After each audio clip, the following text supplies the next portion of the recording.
We do not normally associate law and love. But the Old Testament law given to Moses is a loving gift from God to his people.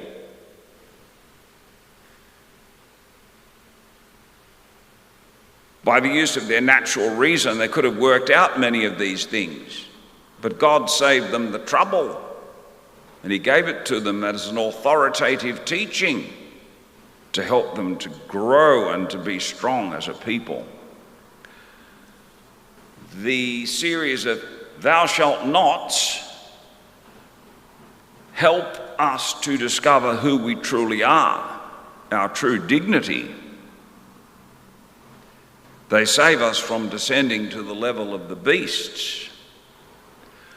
But God went even further than this.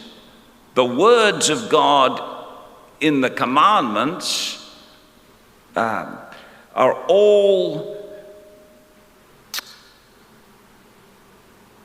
found in the perfect expression of who God is, the Word that proceeds from the Father and became flesh and entered into this world. So Jesus, the Word incarnate, is the living law. And therefore Jesus has the authority of God to interpret the law, which he does in today's gospel. Not one little dot, not one little stroke will pass away.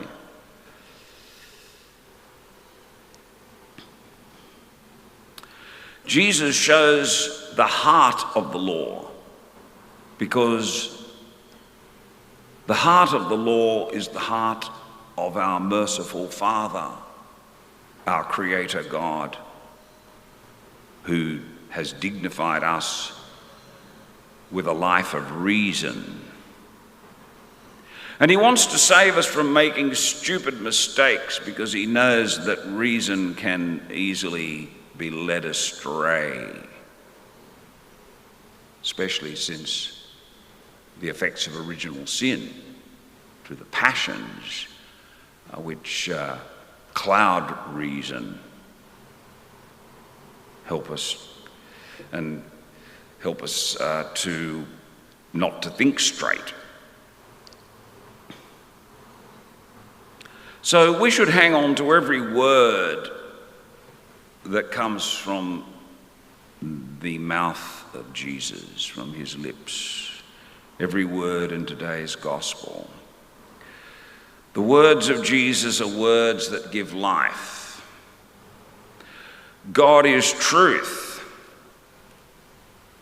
Jesus can only speak the truth, but it is the truth that saves and sanctifies us, elevates us, dignifies us, divinizes us. I did not watch the Oprah Winfrey interview. However, I believe she asked Megan how she felt after having the opportunity to speak her truth. Well, I'm sorry, Oprah, but there's only the truth, not my truth and your truth and Megan's truth. Yes, certainly we can have versions of the truth, perhaps, but we're not always sure. Is it the truth, or is it just my distorted idea of how things truly are? God is truth, and we have a moral obligation to be responsible human beings, to seek the truth and to be sanctified in it. This is the vocation that saves us from falling into the embrace of the father of lies.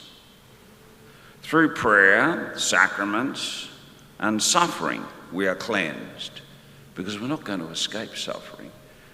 It may as well be a suffering that sanctifies. In this way, we dignify our existence and we give it a sublime meaning. Now, you can call that a trap if you want to, but it is the trap that best suits our nature since the fall.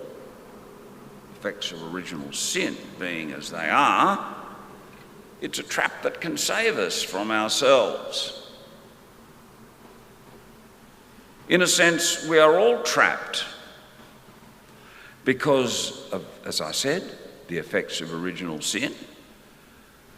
But the way out is sublime. Who could have worked something out better than God himself for us?